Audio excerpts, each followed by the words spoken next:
Alright, so here's getting into the next part about building the speeder bike here on the 74Z speeder bike from Star Wars for the shop that I'm working at.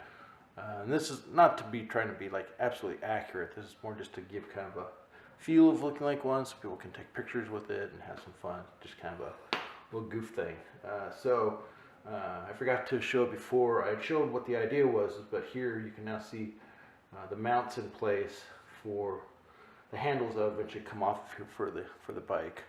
And then the next part that I need to start getting into, because I have to get this all mounted before I once again put the foam in here, otherwise I can't get this in place. So the next part that I'm trying to get wrapped up here tonight, and I give a few other things, is that basically on the speeder bike here, what you have is up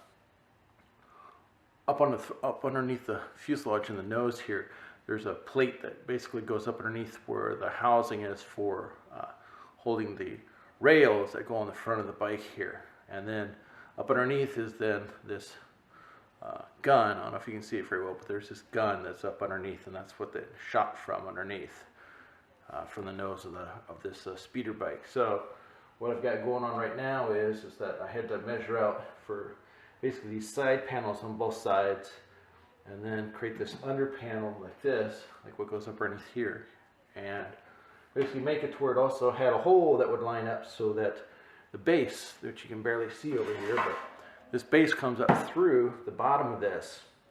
So I had to make sure that there was a hole big enough for that to fall through without having it being too tight. And then, so what I've already done is I got this cut, and then I had to basically, because this post already sticks down so far, I had to put it on top of an empty box like this empty crate with rails going across it so that the pipe could fall through and then still hold this up against the bottom of the fuselage as I get ready to mount this. So what it is that I've already got these pieces glued and screwed into this piece here.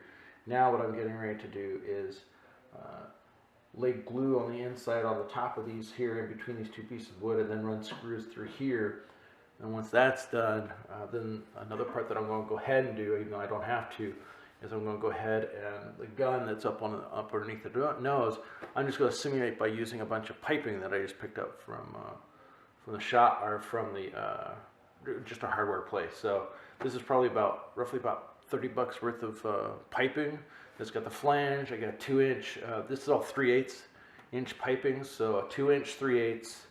Then the T for 3/8. This is a 6-inch, and then you have a typical coupling that another pipe would go into. But I found another fitting that would fit in a 3/8 that kind of looked like the end of a barrel type of thing. And then the same way that the bike, it has this piece that comes off the back, and then it hooks up in the back. So this is supposed to represent basically that back end as it use up. And so this would essentially, on the underside of this, probably mount right about here in the center, and so it'll look like the gun up underneath.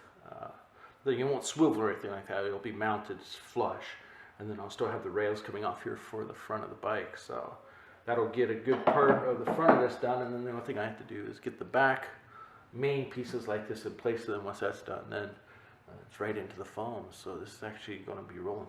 This is rolling along pretty fast now. Now I've kind of figured out some things. It took me a bit to figure out how I was going to do some of these things, and some of it's kind of figuring it out as I go along. So it's kind of a design build is really what it is, but it's working. So anxious I can get this in place, because it's going to look cool once I get it in place. And then once I get a chance, I get this all in place, mount and stuff, then I'll move this out of the way and then take a couple shots and do a little film with the base back in place. So keep on trucking. So I'll let you know when the next part gets going. Okay, so here we go. I was showing you before how I was going to get some of these parts in place, and so now I just finished wrapping up, getting this undercarriage all mounted and glued into the platform here now. And that's what I was saying, I had to get this all in place before I started putting the foam in, otherwise I couldn't get this attached.